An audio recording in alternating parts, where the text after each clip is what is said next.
Equal access to jobs is another area where systematic exclusion of minorities and entrenched opposition to efforts for equality were accepted norms. The job opportunities were very poor. You couldn't even work in Safeway. In the mid part of the 60s, we started becoming aware that something wasn't right in our ability to gain access to the system. A large department store downtown called People's Store, and at that time there was only one black hired. You knew what jobs were available to you. That went into hotel work, it went into restaurants, it went into all levels of labor. So I wandered these streets in Tacoma for 6 months trying to find work. And when you think about it now, it made sense.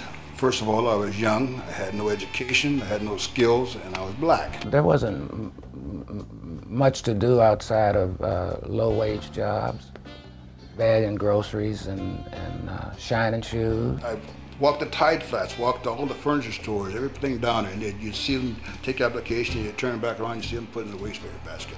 It was absolutely demoralizing. In the summer, I worked out at Camp Murray while the National Guard trained.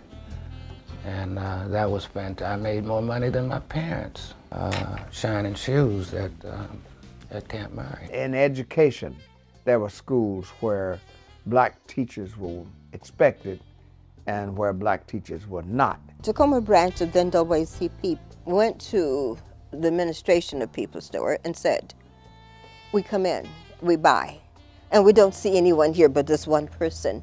And we want to know if you are willing to do some things to change it. And they said no. After I got out of high school, I joined the Army pretty quick.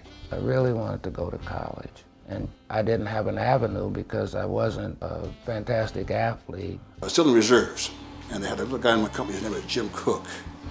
He was a rascal, and I always put him out of trouble. So he's a white kid. He said, you ever thought about longshoring? I said, what's a longshoreman? Bing, come on down.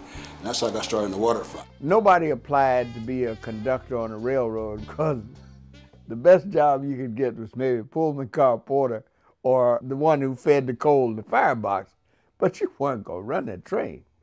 Longshore job was just like other major blue-collar jobs. Back in those days, racism started from the top. The union bosses on down, that's what they preferred. They didn't want blacks in. But in my union, the head man's name was Harry Bridges.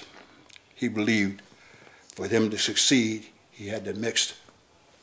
They had to bring in blacks, Orientals, Mexicans, because each time they went out on a strike, they were bringing a bus full of strike breakers, Mexican, black, Oriental, whatever. He figured he'd bring everybody in. So he had a racism, but it wasn't institutionalized like in most unions.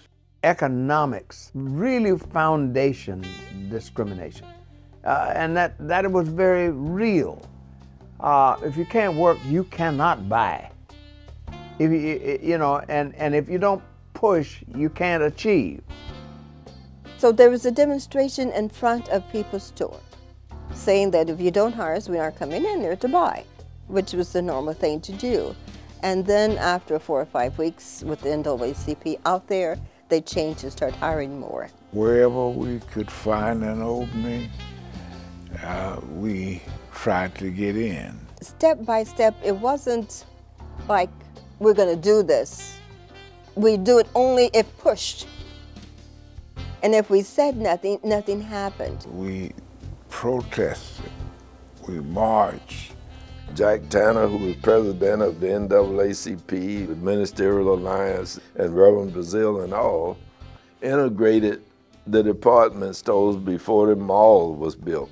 We had to threaten Safeways, the People's Stores, and all those places. We had to press on. They chose me to be the original executive director of the Hilltop Multi-Service Center. Started work May 1st, 1966. And the mission of the Hilltop Multi-Service Center was to get African Americans primarily involved in the process of finding a job, providing daycare. The Hilltop Multi-Service Center was under the operation of what is now known as the Metropolitan Development Council. At the time, the name was ODI, Opportunity and Development Incorporated. In 1968, I was promoted to the executive director.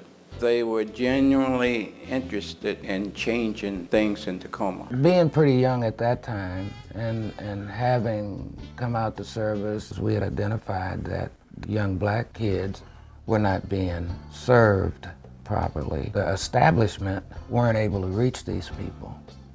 They didn't even know how. They weren't even comfortable in reaching them because it was new, you know, coming out of school, not a very good education, and not able to find good jobs.